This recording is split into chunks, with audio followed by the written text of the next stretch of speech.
In Tibet, one of the most sacred institutions stands the Panchen Lama, the second highest spiritual authority in Tibetan Buddhism. The 10th Panchen Lama's death in January 1989 gave rise to an unprecedented situation.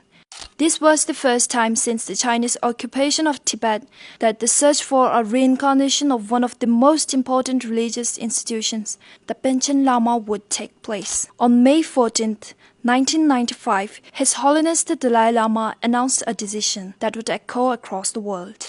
A 6-year-old boy was recognized as the 11th incarnation of the Panchen Lama and officially bestowed the name Jetsun Tenzin Gedhun Yeshi Trinley Phuntsok Sangpo, also known as Gedhun Choekyi Nyima. The Chinese government was completely blindsided by this selection. In response, they arrested Chatel Rinpoche, a key figure in the recognition process. On May 17th, just days after the announcement, Gedhun Choekyi Nyima was taken into Chinese custody along with his entire family, making the 6-year-old the youngest political prisoner in the world. Months later, another announcement came. On November 11, 1995, the Chinese government declared a different child as the Panchen Lama, Gyaltsen Norbu, the son of Communist Party members. Since that day, the world has asked one question: where is Gedhun Choekyi Nyima? Chinese authorities have stated that he is living a normal life, but no independent confirmation has ever been allowed.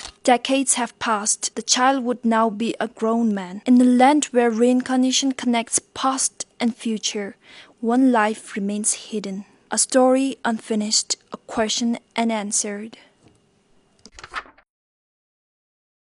In year 2025 alone, numerous parliamentary friends of Tibet from around the world have issued statements calling for the immediate release of the 11th Panchen Lama and expressing solidarity.